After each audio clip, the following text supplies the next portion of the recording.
Hi, everyone. Thanks for joining us tonight for this virtual open house. I'm Liz Heyman. I'm a senior transportation planner with Public Works, and we'll be kicking off the Bryant Avenue reconstruction project with this presentation. If we can head to the next slide in the agenda, please. Great. So on this will be presentation, we'll be going through the project background, goals and schedules, as well as running through some existing conditions for the street design and usage on Bryant Avenue. We'll be walking through how you can participate at this stage of the project and going to the future, as well as a live question and answer session. Just a note about communication for this project for the beginning phases here. All project communication is currently virtual or over the phone. The project website is up to date. We have a link here, and we'll also be attending virtual neighborhood meetings. So be sure to reach out to us via email or over the phone at this point. I am joined by a whole team of folks here. We'll do a round of introductions and hopefully everyone gets some video up so you can put a name to a face to a voice here. So again, Liz Heyman, Senior Transportation Planner. My name is Trey Joiners, Associate Transportation Planner at the City of Minneapolis.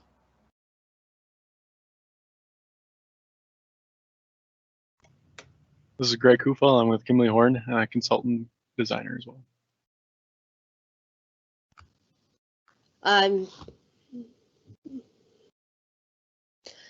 Beverly Warmka. I'm a transportation engineer with Minneapolis Street Design.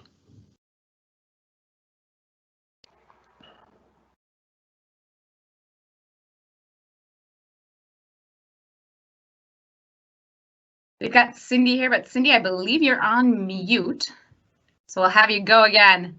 Okay, is that better? Yep, there we go. Gotcha. All right, sorry about that. It's always takes somebody, right? My name's Cindy Harper. I am with Metro Transit. I'm the manager of route planning in our service development division.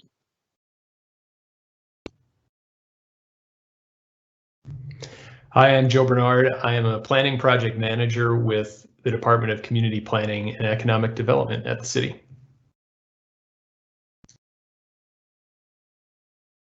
Okay, so before we go too far into the presentation, we kind of wanted to give you a little bit of a brief rundown of a few of the logistics that will go behind some of the meeting that we have going on today. As Liz mentioned, we'll be giving a short presentation to begin the meeting that'll last about 30 minutes. And then we're going to get into a live Q&A portion of the open house. During that live Q&A portion of the open house, we'll be trying to answer as many questions as we can in the time that we have allotted. And depending on how many questions we get sent in, any questions that we don't have time to answer to today, we'll be posting a FAQ on the city's website later that summarizes all the remaining questions that we did not have time to get to today. So a few just kind of more logistics about how to actually ask a question and how this meeting will go. Only presenters, as you can see, have the ability to actually share their audio and video right now. So all comments and questions that you want to submit will need to be typed up and submitted through the chat function. So if you're on a web version, if you're on a PC or desktop, it'll be on the bottom right of your corner. It should pop up and say, ask a question. Or if you're on the mobile version, there should be a little icon up in the top right corner that says Q&A up there. So if you click on that, and then you can type in whatever you want and send it in. We will be reviewing those and making sure that they are actually appropriate and applicable to this project. So please keep your answers appropriate and clean. And we'll be posting anything that is still relevant to the project to the live board so everyone can see it. I think the only other thing to note on that is that if you do click on your screen at any time, you will actually pause the presentation. So if you do need to step out and you don't want to miss anything, feel free to click anywhere on the page and that'll pause it. If you click on it again, it'll restart the video and you'll start exactly where you were before. I think there's a little live button down in the bottom left-hand corner as well. So if you want to catch back up, if you did accidentally pause it for some reason, you got behind, you can click on that live button and that should jump you right back up to the live meeting. I think that's all the logistics that we had going that I wanted to go up front. So with that, we'll kick it off and I'll send it back over to Liz to kick off the presentation of this project. Fantastic. Thanks, Greg. So getting into the actual project content here, what is the Bryant Avenue Reconstruction Project? Well, the Bryant Avenue Reconstruction Project is the city's biggest chance to reimagine our right-of-way. So when the city reconstructs a street, we are taking out every piece of it from right-of-way line to right-of-way line. So it's definitely a blank slate and an opportunity to think about how we want to design the street to fit our city goals, as well as how people will get around in the future. This project is a 2.5 mile long project. It starts up at Lake Street in the north and goes all the way down to 50th Street West in the south. So definitely a very long project with a lot of different project contexts along the way that we can get into further on. So why are we reconstructing this street? As most of you are probably tuning in know, you're familiar with Bryant Avenue. The street's getting pretty rough out there. We have sidewalks with no boulevard adjacent to the curb, and it's 60-year-old infrastructure. So definitely the street has lived its useful life, and it's time to reinvest in this corridor. The other big driver for why the city of Minneapolis chose this street as a reconstruction project is the many people that use the street in many different ways. We know we have cyclists, we have transit users, we have people walking to shops and to their jobs. So we know that there's just a lot of people out there using the street. So those are two big reasons behind why the city chose this as a reconstruction project in our capital improvement program. So a high-level overview of the project schedule. So we're here in 2020 in what we call our conceptual design phase. In 2021, we moved into detailed design and engineering. And then in 2022, we're slated to start reconstruction. We do expect that this project will be a 2-year reconstruction project, just given its length. So a little bit more about what conceptual design means. We'll go over a few of these pieces, but the conceptual design phase is when we decide what the basic elements of the street are. So that's how wide our sidewalks are, how wide our boulevards, what a bicycle facility may look like, where and how much parking we include on the street. So it's really important that we hear from folks now regarding those basic elements and what people want to see out there on Bryant Avenue in the future, because once we move into that detailed design phase, it's very unlikely that the basic elements of the street design will change as we move into detailed design. So the 3 big pieces of what make up our conceptual design are our city policy, our technical analysis, and stakeholder feedback. So just to high-level touch on some of the city's guiding policies when we start thinking about street design. So first is our Vision Zero policy. It looks at ending deaths and severe injuries on our streets. That's a big one in terms of safety and focusing on how we design our streets into the future.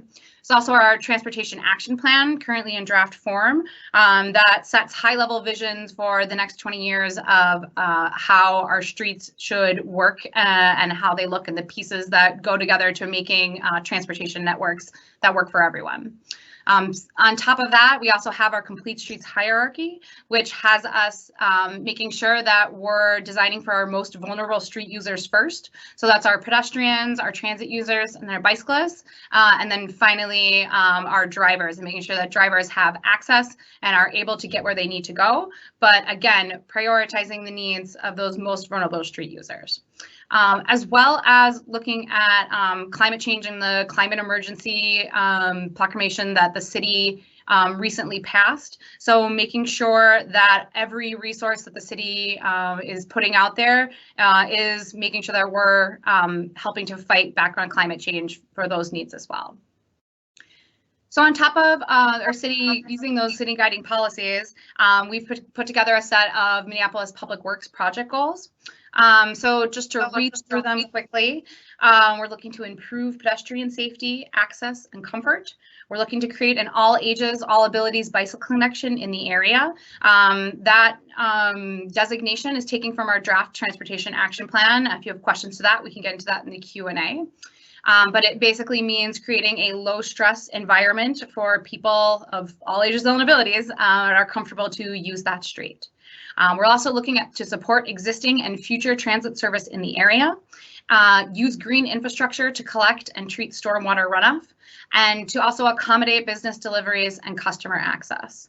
And I did want to highlight our green infrastructure goal here specifically. While the city has done work in the past on green infrastructure, it is a bit of a change and something new to start highlighting it and talking about it this early in a street reconstruction project here in the conceptual design phase. And the reason for that that we're highlighting here is because Bryant Avenue is a high priority area for green infrastructure investment. So you can see on the slide, the areas in green are the places that make sense and are the highest priority for the city to invest in green infrastructure, given a whole host of technical reasons, but one of those being just the soil suitability, as well as just the dense residential environment, commercial environment in this area. Green infrastructure can mean a range of things here. So it means everything from wider boulevards that support larger trees to native plantings, rain gardens, all the way to just our more technical infrastructure-based solutions to help channel stormwater to where it needs to go. So we're really excited about kicking off the conversation and highlighting that goal on this project.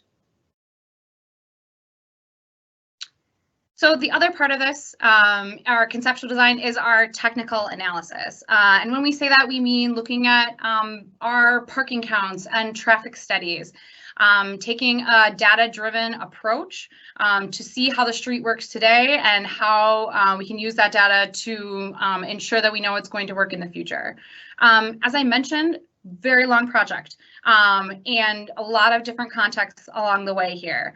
So we are going to be using a true block by block approach to see what the data tells us and what we need while we start to think about designs for the entire corridor. It's definitely not a one size fits all. And specifically, one thing we want to highlight here is that, again, there's many different people using the street in many different ways. At some intersections, up to as much as 50% of the activity that we see on Bryant are people that are walking, biking, and taking transit. So just a lot of different needs depending on where we are in the corridor, and we're going to take that detailed look as we start designing. And with that, I'm going to throw it over to Trey to talk a little bit more about the existing conditions out on Bryant today. Thanks, Liz. So who uses Bryant? Bryant, as we know, as you may know, Bryant serves a multitude of businesses, parks, residences, and varied forms of transportation that access these destinations. Pedestrians, bikes, transit, cars, trucks are all competing for limited space. And so next I'll kind of discuss these varied forms of mobility, how they use Bryant by looking at block activity, speeding, crashes, and parking usage along the corridor.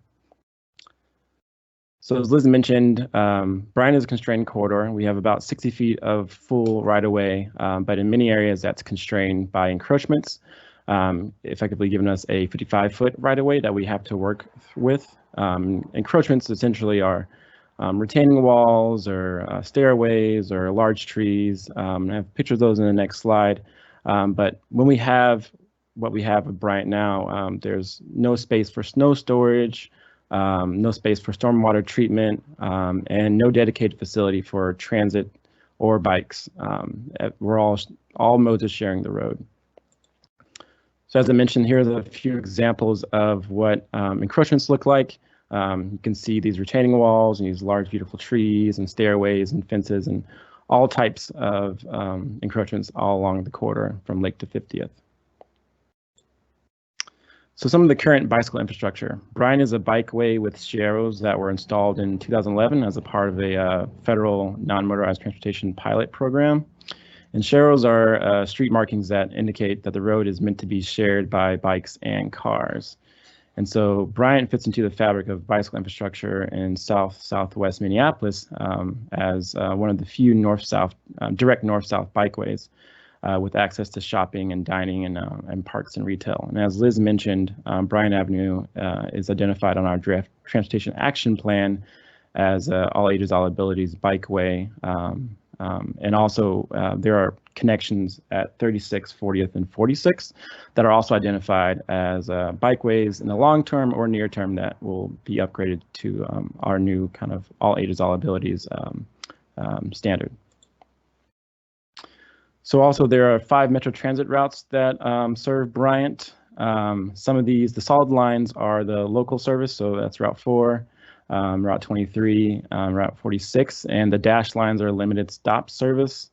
We know there's about 3,000 transit users on an average weekday along Bryant, so there's a decent amount of transit, and as I mentioned, mixing with all the other modes along the street. So the activity by mode.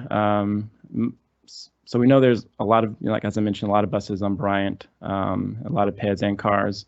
But the kind of question is, like, how are these interacting at the block level? And as you would expect, you see blocks like Lake Street has a bit more pedestrian activity and bicycle activity and transit activity, primarily because of the context of the surrounding land uses. Some other blocks, for 31st, for an example, is has a little bit less activity due to the surrounding land uses, and this kind of reverberates along the corridor as well. There's some blocks with a lot higher activity for pedestrians and cars and transit and bikes, and some without. So now I'm going to talk about travel patterns. It's important to note that less than 4% of trips on Bryant Avenue go from one end of the corridor to the other. And kind of what does that mean? We know that, Bryant isn't a thoroughfare. Cars aren't making the trip from 50th all the way to Lake. They're using Bryant at the block level or a cluster of block levels, whether this is them visiting some of the commercial nodes or connecting to some of the intersecting streets or bikeways. We know that Bryant is used at the block level, and as I highlighted in the previous slide, that additionally some blocks are used a lot more than other ones. So also want to talk about speed trends. Nearly 25% of all vehicles on Bryant are traveling above the posted speed limit of 30 miles per hour. But some blocks also see a bit higher percentages of speeding, and especially the block between 44th and 45th, where 42% are going over 30 miles per hour, and about 10% are going above 40 miles per hour. So we know that speeding is disproportionately observed across the corridor. And as we look to kind of vision of what future iterations of Bryant will look at, we'll take that into account, the speeding at the varying blocks. So I also want to talk about crash trends. Citywide, bike and pedestrian injuries are overrepresented as a share of total trips. People in Minneapolis make 18% of their trips by foot, but pedestrians are 29% of severe traffic injuries and deaths.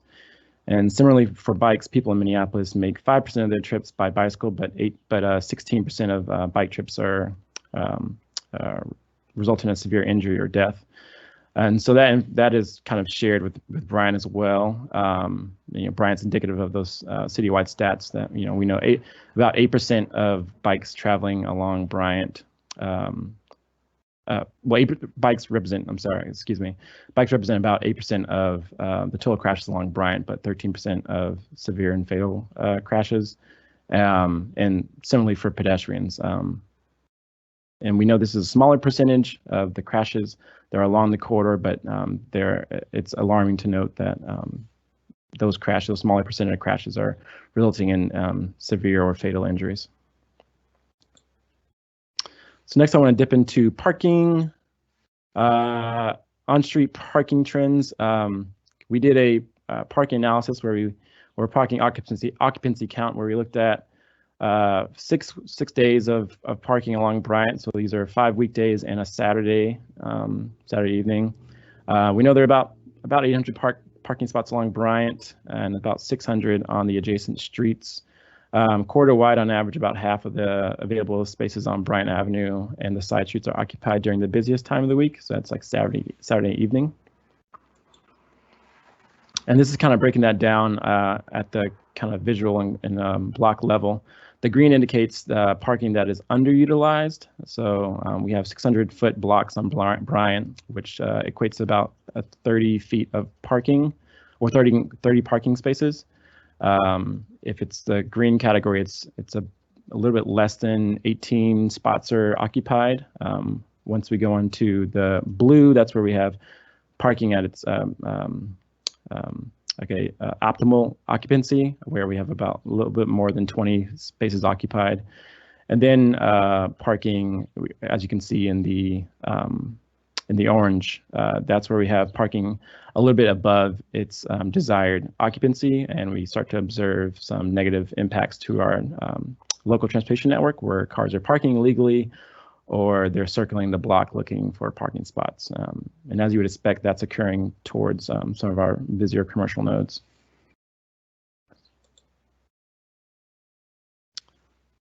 So I also want to talk about vehicular property access. As design progresses, vehicle access will be evaluated and accommodated. We know some blocks don't have alley access, and some residences don't have driveways. And that's something that we're considering as we move forward with conceptual planning and engagement with this project.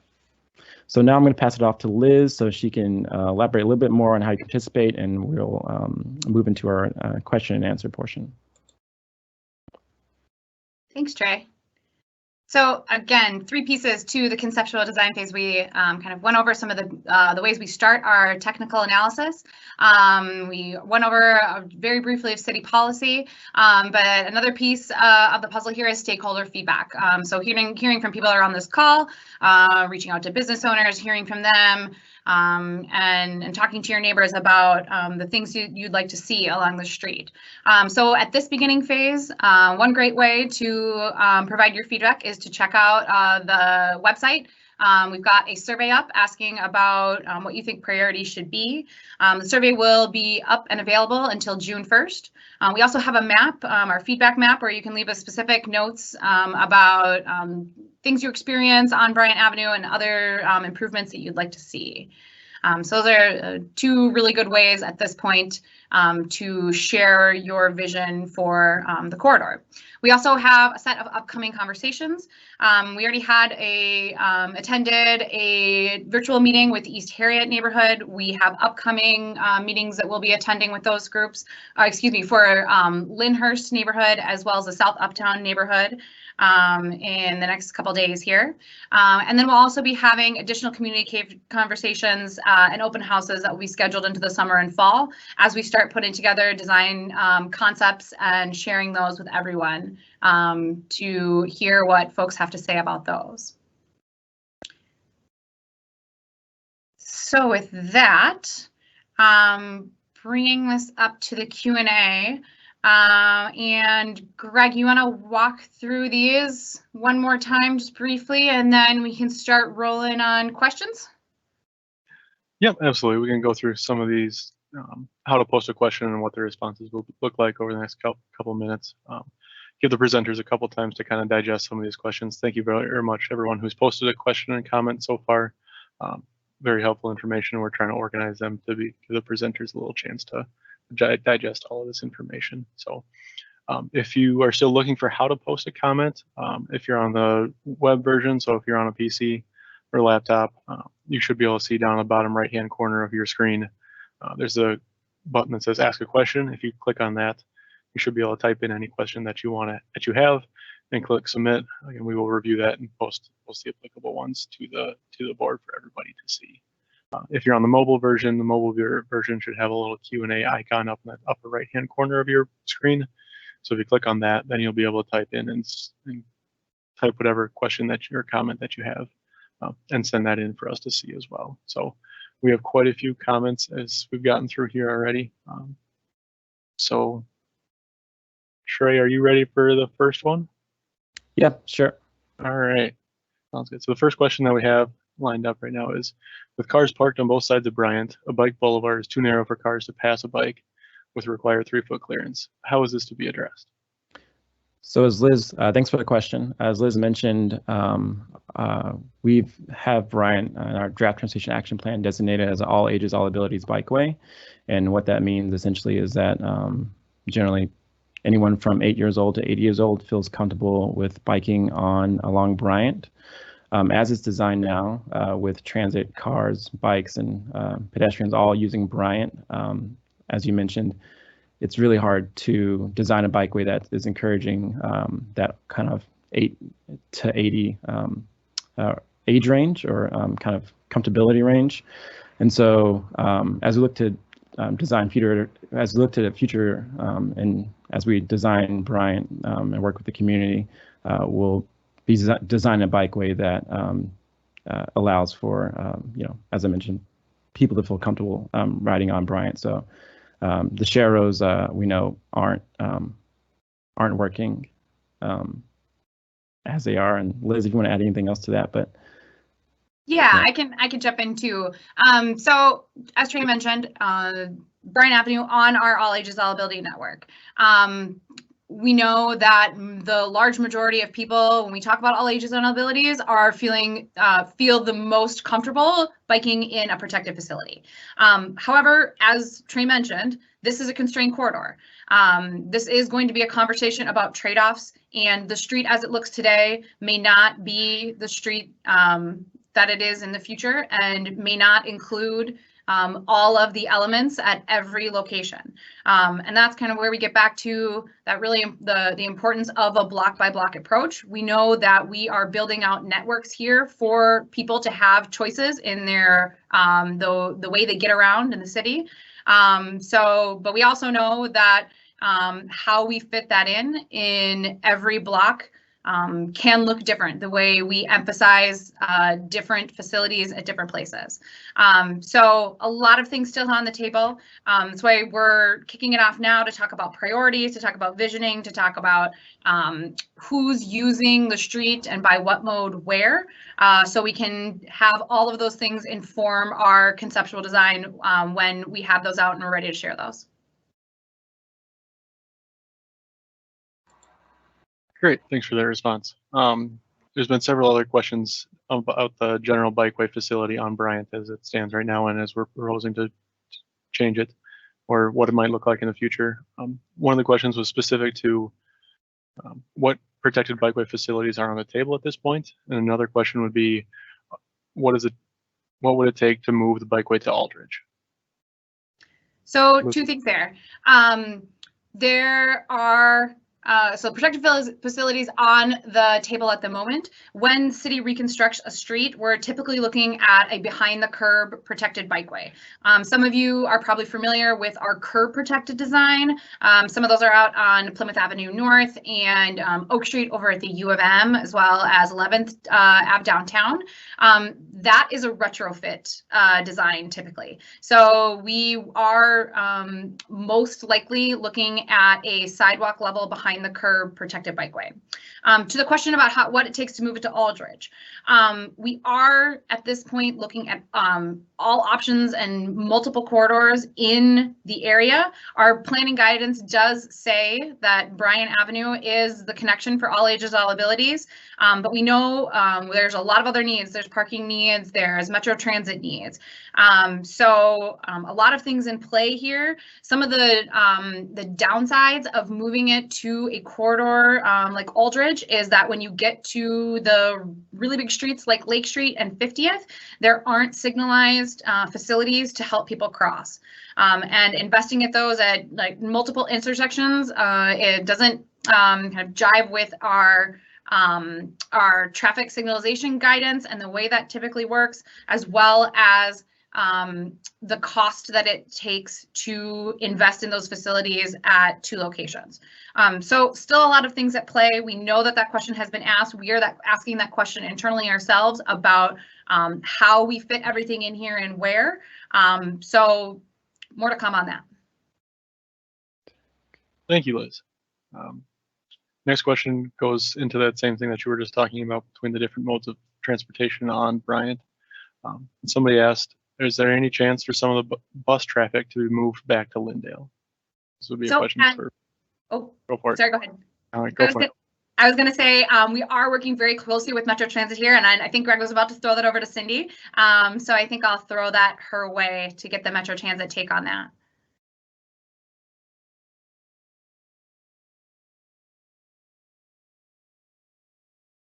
And Cindy, I think you're muted again. Okay, sorry about that. Yeah, no worries. Thanks, Liz. So yeah, the question of just, I'm sorry, can you repeat what the question was, just to make sure I've got the right one here? question was, any chance of some bus traffic will be moved back to Lindale? Okay, yeah. Yes, that is something we are taking a look at. What is the best alignment for all the transit service? Is it Bryant? Is it Lindale? Is it some other north-south street in the area? It's too soon to tell, but that is certainly something that the study is taking a look at, trying to balance, you know, land use and pedestrian safety and crossings, as well as operating efficiencies for transit, and where people who use the transit service ultimately are coming from and going to. So that's something that the study will definitely take a look at. Thanks a lot, Cindy. That was helpful. Next question, staying on similar Metro Transit and bus route topic. Next question along that same line would be, why not consider making it a dedicated bus/bike route, removing parking and limiting motorized vehicles? It would provide the ability to provide green infrastructure without damaging the property or sense of community. Was there Cindy or Trey? You want to jump in there? I think I'm going to give that one to Trey. From a transit perspective, dedicated right away would be just fine. But I realize that we are only one of many partners on this corridor. Yeah, and I would just say, you know, as you know, we're really early on in the process with the project, and as we kind of look to dive into conceptual design with envisioning what the corridor may look like, everything's up on the table. And as we kind of flesh through our technical analysis and work with our partners like Metro Transit, we'll be able to kind of see what's could actually come into fruition. So it's a possibility. Yeah, I'll say that if you're used to biking with buses, not always the most comfortable situation. But I mean, creative design, we're looking at kind of, as Trey mentioned, all options and trying to be as creative as possible. So not going to say no now, but thanks for the idea, and we'll keep it in mind. Thank you, everybody. Trey, this next question will go back to you. As you talked about encroachments earlier, the next question is, what is the likelihood that city will take more of the residence yard? Because the city wants to widen the project to allow for all of the transit, bike, sidewalk, and boulevard. So again, what is the likelihood that the city will take more of residence yards? Well, this is a reconstruction project, and yes, the right-of-way of the street of Bryant is 60 feet, and so everything is up on the table. And you know, it is early on, and it's kind of hard to say like what the likelihood would be to take that extra 3 feet on either side of the road. But it's a possibility, depending on what we come out of our conceptual design and our concepts for Bryant. Yeah, we want to be clear and transparent with everyone here. I will say that it is the city's practice to design within the effective right-of-way. So to try as much as possible to avoid getting into people's steps, people's into retaining walls, the things people have put a lot of investment in. We are, yeah, as I said, city's practice, we do our best there. But we do, again, for the sake of transparency, if it's within the city's right-of-way, there is a conversation to be had. In terms of, I think I saw a question about eminent domain, and that is not the city's intention whatsoever. We'll be designing within the city's right-of-way lines. And Bev, did we get everything there with our typical policies and practice? I'm going to jump in with and add anything. No, Liz, I think you've covered it. Yeah, I think you've covered the highlights there. Okay, thanks. Thanks. Thank you both. And Bev, I guess we'll stick with you since you're on the phone. And there's another question that came up of, when the construction is happening, what effect will it have on my sewer outlet? During construction, will it be a good time to redo our sanitary cleanout for our house? Good question. At this point, we haven't done the analysis on the existing storm and sanitary mains as well as the water mains, but that will be coming down the road here as we're in the planning stages. And as far as private homes and their connections to those, If there are issues, we do encourage people to do that update in coordination with the project. If there's some cost savings on the end of the homeowner, no restoration and not as much destruction, and we get to replace some of that ourselves. So it's something that we do encourage folks, if they're having issues, to get done at the same time. Thank you. Next question will go back to combination of Trey or Liz, whoever wants to take this one on. But the question is, will the city consider any near-term pilots using cones or other methods to test conceptual designs? So again, creative thinking here from stakeholders. We really like to see that. We are thinking about what types of tests we would need to do potentially, and what type of data we would want to gather from those tests. I will say that right now, given COVID-19 and the massive changes in travel patterns, we're not sure about what type of data we would actually be collecting and how that would inform our design. But yep, pilots are always a great way to try and take a look at how something might act if we put it out there in concrete. Perfect, thank you, Liz. Liz, we're going to stick with you for another question as well. This is getting back to the green infrastructure side, as you mentioned earlier in the presentation. The question actually was, would the green infrastructure to collect and treat stormwater runoff use something like bioswales, and how will this affect available right-of-way width? Thanks. So it's important to note that at this phase of the design, we are more looking at using our kind of soil salubility analysis, a few other factors that go into where we need green infrastructure most and where it makes the most sense, and making sure we set aside that space, like the physical space within the right-of-way, what each treatment will be and what the detailed design. So if it's a bioswale, or if it's I think I saw cisterns come up on the question, those types of more detailed design questions get answered in the next phase of this project. Through this conceptual design process, we'll really be focusing on what spaces make the most sense to set aside to hold for those green infrastructure elements. Great, thanks a lot, Liz. Next question will be a combination of Liz or Trey, and it is, Vision Zero requires radical change to be brought about. What are the odds that we would see true radical change, such as no more through traffic or half and half greenway, to make this a true bike boulevard? I don't know if you said Liz or Trey on that one, but I can jump in and Trey can elaborate if you have more to add on this one. But one thing that Trey mentioned at the outset that's very, very important to note here is that there is private driveway access along a fair amount of this corridor. So that is something we're going to be able to need to accommodate through the design process. That being said, it's a long corridor, and we're looking at how to creatively use space for not only bicyclists, but green infrastructure and wide boulevards as well. If the question is, is the city likely going to take cars off the entire stretch, 2.5 mile stretch for this reconstruction project? The answer clearly is no.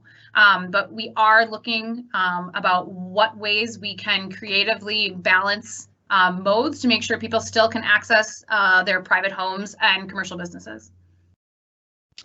Yeah, I'd also add, Liz, that as we continue to with engagement with the project, as we work with our business communities and our business nodes, we know that there are needs there, as far as some businesses maybe have on-street parking or curbside pickup, or what that may mean. So we're looking to kind of gather that information as we move forward with the design.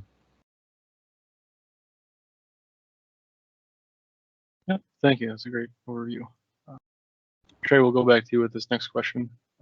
And the next question is, how does a project like this deliberately and transparently evaluate the environmental trade-offs in order to prioritize carbon, habitat, noise, runoff, energy, etc.? I think this goes back to the goal that Liz mentioned in the beginning of the presentation to incorporate green infrastructure along with this project. It's a pretty new goal that we're including on our reconstruction projects. And it's good that we're including this early on in the process. So as we come up with design iterations for Bryant, that green infrastructure is incorporated in those designs. So as far as transparently and deliberately, we're bringing it up in the front end and hoping that later on down the line that some form of green infrastructure will be included on the project. So yeah. Thank you. Liz, we'll send it back over to you next. And there was a couple of people that commented that said they really want to see a one-way street. Will we build that? So we'll get wonky. We got 15 minutes till 8 o'clock. We'll see how many people hang on through this.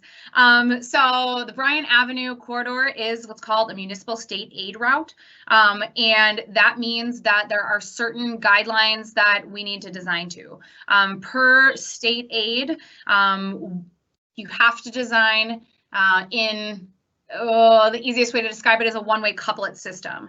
So if we were put Bryant on as a one-way, we'd have to have a corresponding one-way on one of the streets nearby. That would also have to be a state aid street. That makes it very challenging to come out and say that, yes, we can definitely have a one-way, given that the state aid is a portion of what is funding this reconstruction project.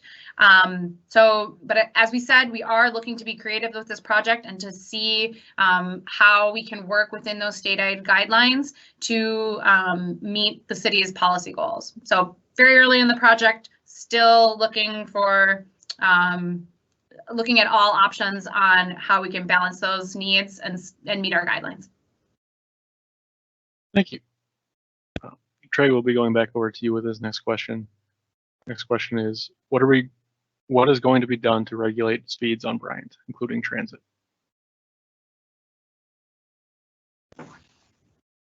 It looks like you're muted, Trey. There we go.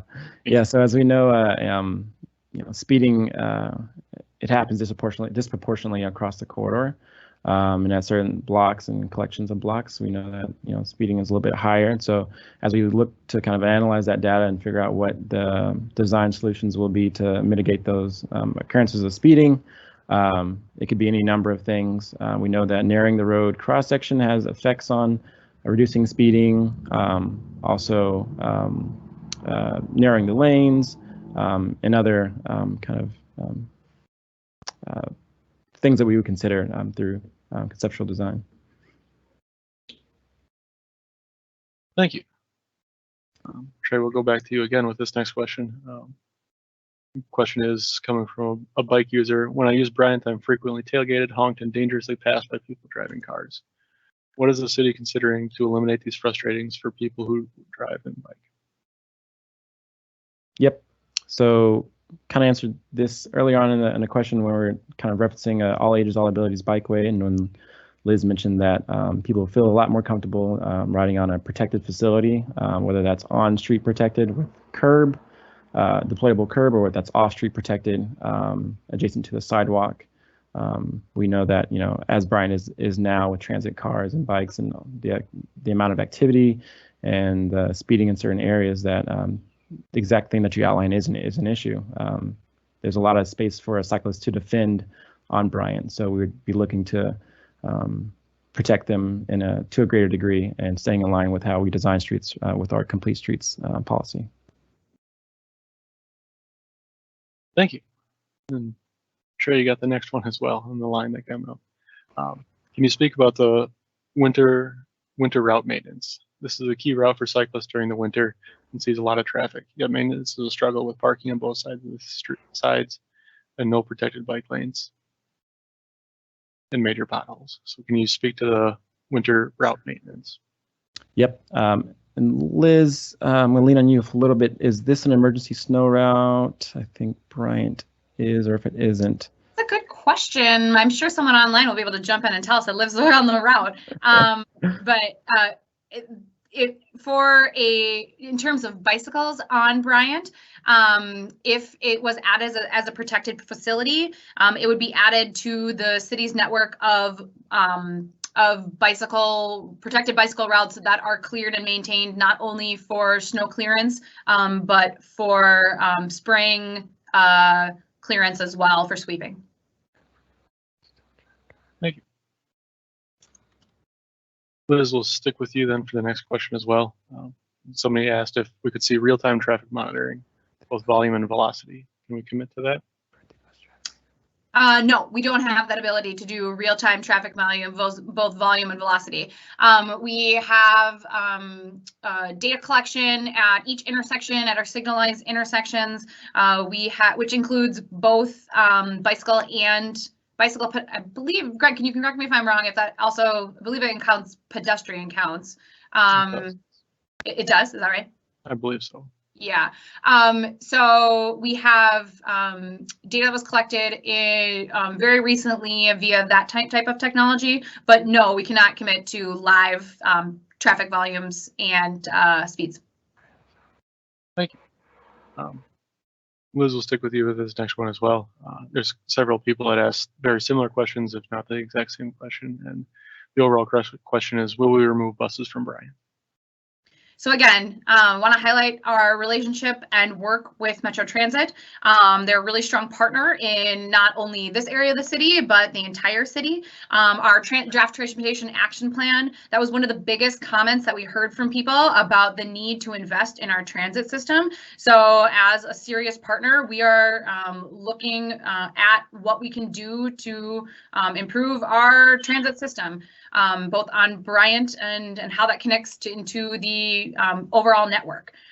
So I just want to be very clear here about how that priority works and what that means. But as Cindy said, we are looking at what options make sense for transit, whether that be on Bryant or Lyndale or another north-south corridor in this area. Cindy, did I miss anything on that? No, I think that you got that about right. I would just like to note that, moving buses over to Lyndale is not as easy as it seems either. One of the things the study will be looking at is what types of changes will be needed on Lyndale in order for buses, not only for the buses themselves to be able to navigate the corridor, but also in terms of what it's like to be a transit user, a pedestrian, what it's like to wait for the bus stop, or to wait for the bus at a bus stop. Are there room for things like shelters?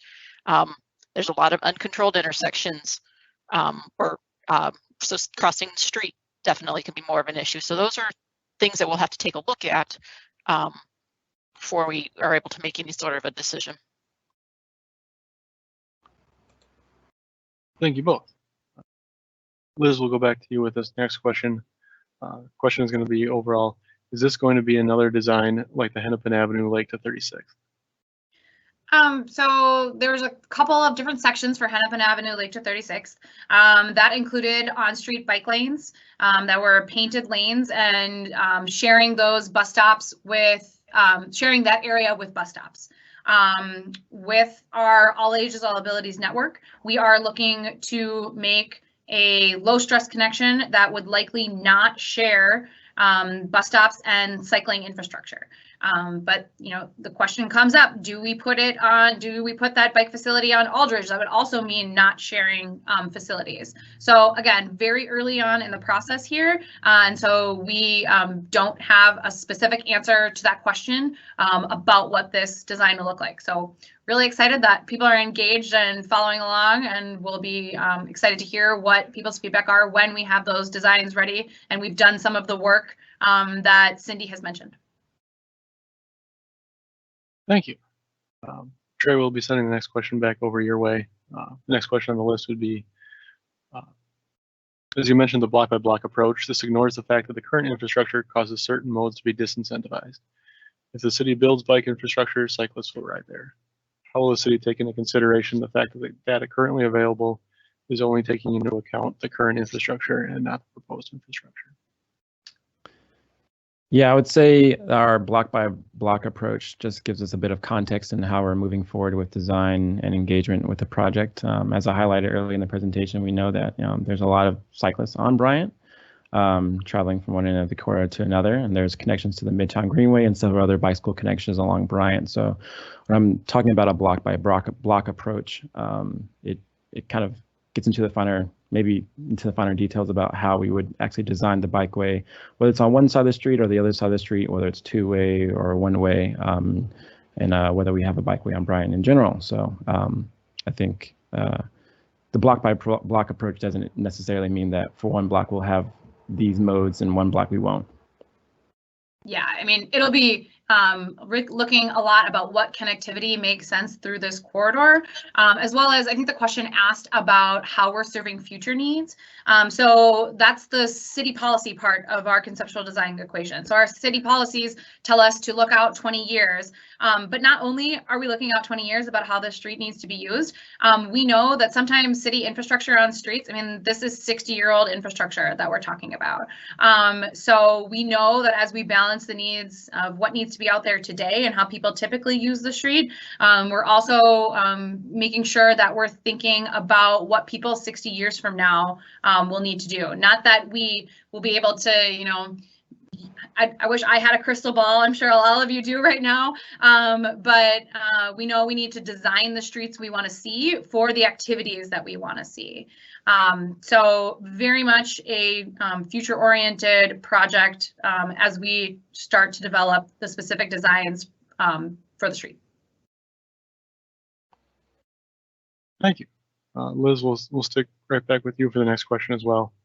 Next question is, what is the plan for people who still drive cars and need to park on the street? Good question. So we know that parking is one of the areas that we're looking and talking about trade-offs and how that's used. Trey showed a map for parking usage, definitely varies across times of day and needs in different places. We know that driving needs to be accommodated. It might not be as convenient to park directly outside the front of your house on every single block. We are likely going to ask people to walk a few blocks in some locations to park on side streets, because our data does show that in some areas there is room to work here in terms of how much parking is available in the area. But again, very early in the process, and we know that there are needs of people who use vehicles along the street, especially all those private driveways where people access that don't have alley access along this corridor. Thank you. Trey, we'll send the next one back over your way. Question came up is, we want chicanes and speed bumps. Will you do that? Yeah, I think chicanes and speed bumps are interesting design solutions that could be considered on a lot of different reconstruction projects. Whether they're contextually right for Bryant is kind of, that's what we're getting into, and that's what we'll continue to kind of work with the community. And as we balance some of the other modes that we're trying to prioritize on Bryant, I know they've been used other places across the nation, and potentially maybe used on other places across the city. So we're, as we use these designs in the city, we'll kind of evaluate how they perform, and if they're, like I said, if they're contextually right for Bryant, then that's something that we'll kind of include in our toolbox. Great, thanks a lot for responding to that one, Trey. Liz, we'll send the next one back to you. Overall question is just, how much is this overall going to cost me? Great, I saw that one. I was hoping we get to ask that. So the overall cost, and I should have that up in front of me, and Trey, maybe you want to look that up, the actual relative rough number that we have in the CIP right now, and we can pull that so I don't misspeak. But the important thing that I wanted to highlight here is that cost typically does not vary as it doesn't vary greatly depending on the decisions that we're making right now, with like how narrow a street is, how much parking. A general rule of thumb is that the narrower your street is, the less expensive it actually is to design, because you don't have to design to hold vehicles. It's more expensive to make sure that cars and buses can travel along a an area or a piece of pavement. So hopefully that gave Trey enough time to look up the exact number that we have in the CIP. But One up.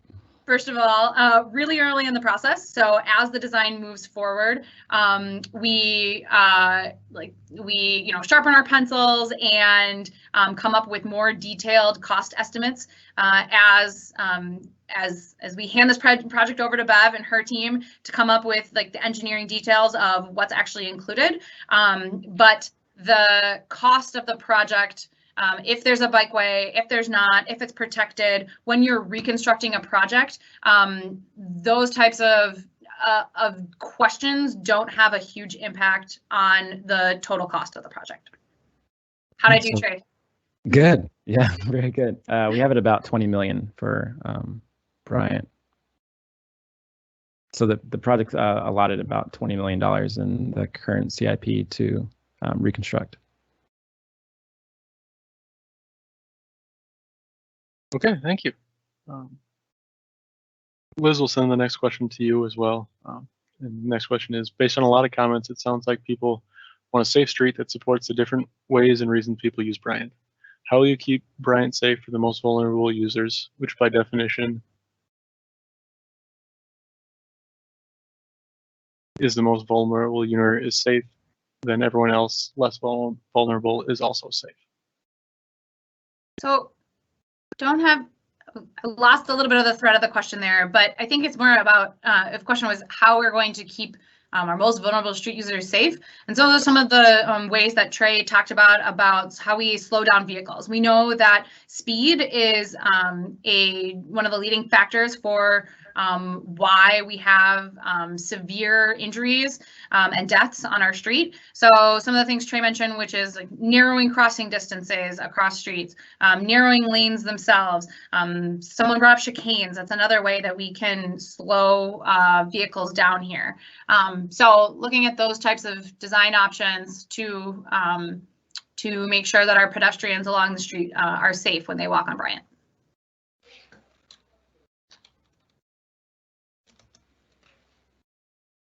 Thank you. Next question will be for a combination of Cindy and Liz.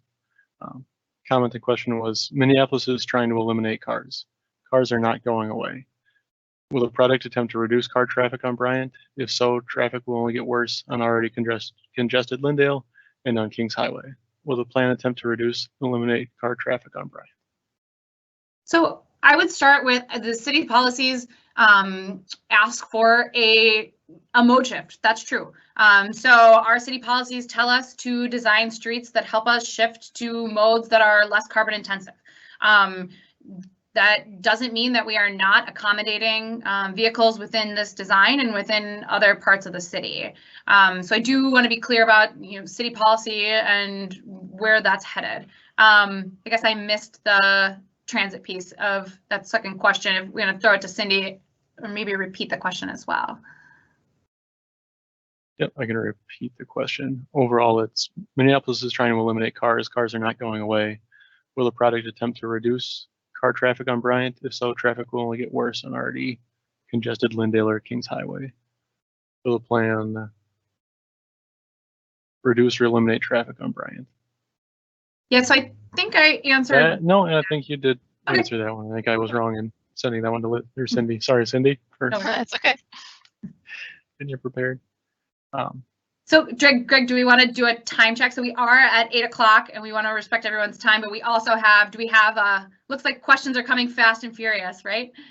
Yep, there's a lot of questions and I don't think we will be getting through all of them. So we'll be continuing to start populating the FAQ with all the questions that we've gotten to date. Great, and I think if we have ones that are different, I think the team is here to stick around. I think we can we'll say another 15 minutes of questions here. And then as Greg mentioned, Maybe before people head out, we'll throw up that slide, that last slide on the presentation that has some extra information about reaching out. I wanted to just note some ways to get a hold of us so people saw that. But one thing Trey and I are doing tomorrow is that if you didn't get your question answered here and you wanted to connect directly with one of us, you can call us on the phone during we're calling our discussion hours. And there we go. Cool. So we have them set aside tomorrow between 12 p.m. and 2 p.m., as well as tomorrow evening between 6 p.m. and 8 p.m. if that time works better for you.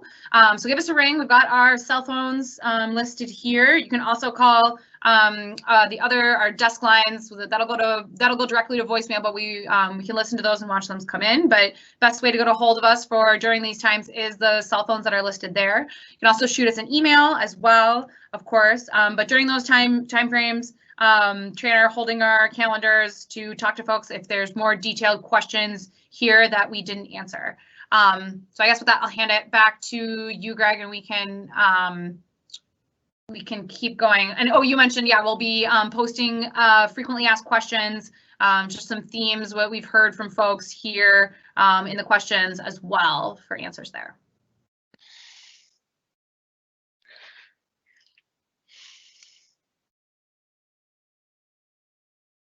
Trey, we'll send the next question to you. We might be going a little bit farther down on the script here. We're jumping down to, as part of the construction project, will the existing and buried trolley lines be removed? Yeah, so I think there's a precedent in other projects around the city where we've reclaimed or saved existing infrastructure. And I think that'd be a nice feature to add as a part of this project. And whether we would incorporate those back into the design or not, something that we kind of would determine later on in the process as we move kind of deeper into conceptual design. Thank you. Liz, I'll be sending the next question down to you. The next question is asking about lighting. Will you commit to having lighting that is low temp, 200K, low height, less than 1 story, limited only to corners, and focused on the street? Ambient light makes it hard to sleep. It ruins the night sky. So those are detailed questions that are outside my area of expertise. The one thing I can say is that pedestrian lighting will be included as part of the total package. This is on the city's pedestrian lighting corridor, so that means it's just added as a matter of course. Regarding those detailed questions, we'll have a record because this comes through. We can shoot those over to our traffic division and our folks over there regarding specific questions about lumens that are definitely not going to be something I can answer here tonight. Thanks for that answer. Yep. Trey, we'll send the next one over to you. Someone was asking, is there a possibility to have roundabouts every few blocks to control speeds as well as to create green space? Yeah, I think much like chicanes, roundabouts are like, proven treatments that can have some effect on vehicle speeds and calming of the street. As we're going through our block by block approach and thinking about how we're transitioning through the intersections, whether a roundabout is appropriate at a certain block or not is something that we're definitely considering in accordance with other treatments that we may have in our toolbox. So yes, roundabouts could be considered. Thank you. Bev, next one will be sent over your direction. How will users be detoured during construction? Bryant is an arterial north-south bike corridor, so a safe alternative detour will need to be planned.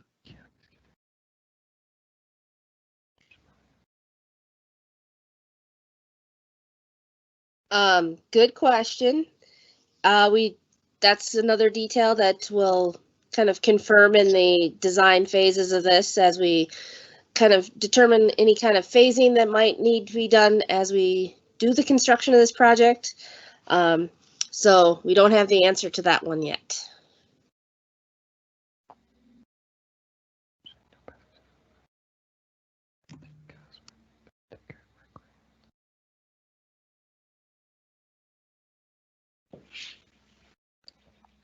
Liz will send next question to you. Overall, how does the city handle all the Uber and Lyft drivers who pull over on the curb or parking has been removed and wait for their fares in the bike lane or car lane. This happens a lot. Yes, we know that that's an issue. So in the bike lane, one thing and a way to mitigate that is to build a protective facility. So that's one thing we're looking at here on Bryant. In terms of in the travel lane, that obviously ends up being an issue on streets that are highly trafficked. I'll say that Bryant, as far as arterial streets go, has a relatively low traffic volume. We know it's a thing that happens in certain locations. Sometimes people will, depending on the street design, sometimes people would just have to wait, or we would hope that the Uber drivers, Lyft drivers would be pulled off into another location. So it's something that happens out there in the daily use of the street. We'll be looking more at Bryant Avenue and trying to connect with business owners to see where that type of behavior, where and if that happens on Bryant.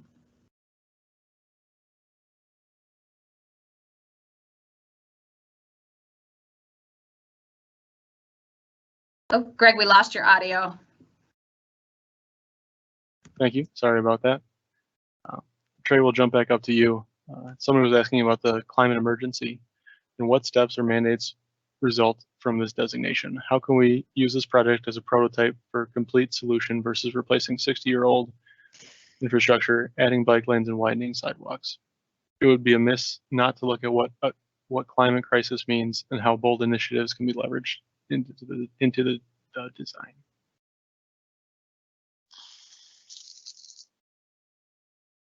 And now, Trey, we lost your audio.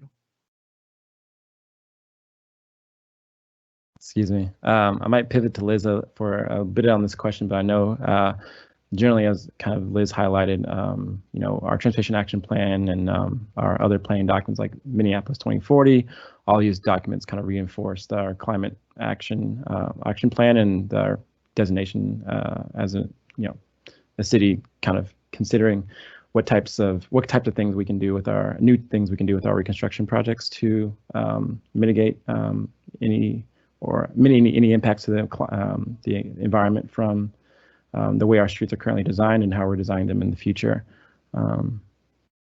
Yeah, I think Trey really hit on it.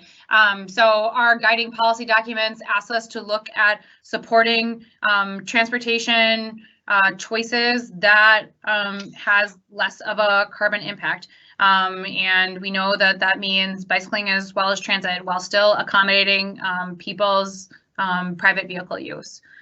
So yeah, I think Trey, you summarized it well. Great. Next question was for Trey, asking for a little bit more clarification on encroachments. And the question is, are encroachments city property or homeowners' property? In either case, will you need to go to court to get it back? Yeah, I think there's a lot of kind of conversations around encroachments and it's whether they were born as a result of the property and as it developed or as the road was being plotted out. That's a bit of like work that we'd have to like do and kind of investigate as we're moving forward with the project. But if the encroachments are within the city's right of way, that's something that we'd look to get into or consider getting into as we move forward with the project. Liz, you want to add any? Yeah, I don't have the exact legal, that's an interesting legal question, and I don't have the specific answer to that. I'm sure it would be something on like a case-by-case basis. I'm sure there's case law that supports it one way or the other. But the thing that I want to highlight here is that it is the city's practice to design within the effective right-of-way and to try and avoid those encroachments as much as possible. I think that's the big takeaway here. And as we kind of get into more detailed design, we can ask those questions if we need to.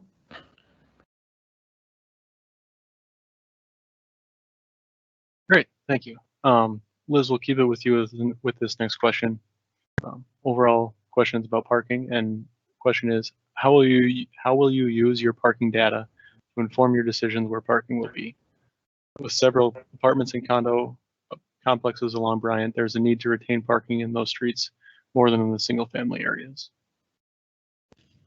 Yeah, that's a good point. So I think this person hit the nail on the head. There's different parking needs in different parts of the corridor.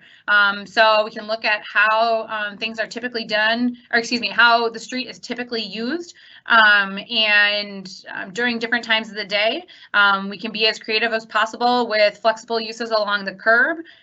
So that means, you know, maybe there's parking allowed during some parts of the day and not during others, if that makes sense. But we also have to look at the availability of parking on the side streets. We did, I believe just today, post our on-street parking trends in more detail. So the 2 slides that Trey showed, we have the, more detailed information if people want to check that out about what we have, the data we've collected out there to date. Thank you. Trey, we'll come back to you with this next question. Somebody asked, will you prioritize the street for its current residents or needs, or rather than what the 2040 plan stipulates? Yep. So I'd say, you know, with this project, we're kind of tasked to build a Bryant for the future. And so as well as incorporating the current users along Bryant, so, you know, bikes that we have there, transit that we have there, and residences that are along the corridor, we are considering you know, the needs and wants and limitations of current properties along the corridor, whether you have an alley access or parking, as well as the needs of bikes or pedestrians or other modes looking towards the future.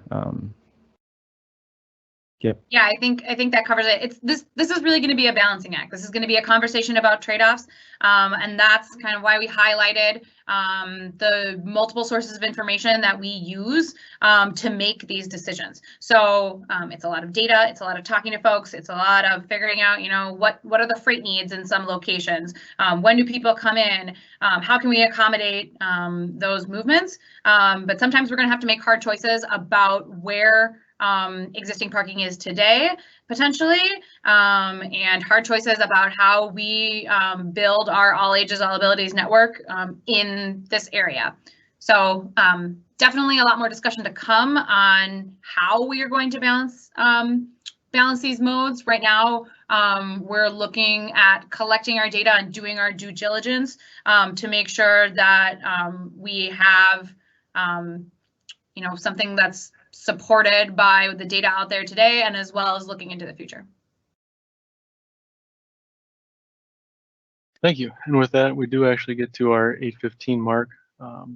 Is there any other last questions or comments that any of our presenters wanted to discuss or parting words? Otherwise, we'll put the last slide up on the screen again that kind of talks about other ways that we can connect with us with our online survey, with our wiki map, the office hours tomorrow, and several other ways that you can get a hold of us to provide all of your questions and comments. No, I don't think so. I think we hit a lot of good themes, a lot of things we expected, some things we didn't, but we'll take a look at all the questions here and post something as soon as we have good answers to share. And please do reach out during our discussion hours if you want to chat, or just at other times we'll be available as well. After tomorrow, shoot us an email, give us a call, and we'll definitely get back to you. So well, I guess before I sign off, Cindy or Trey or Baberjo, anything else that we wanted to cover or didn't get on today? No, I don't think so. Fantastic.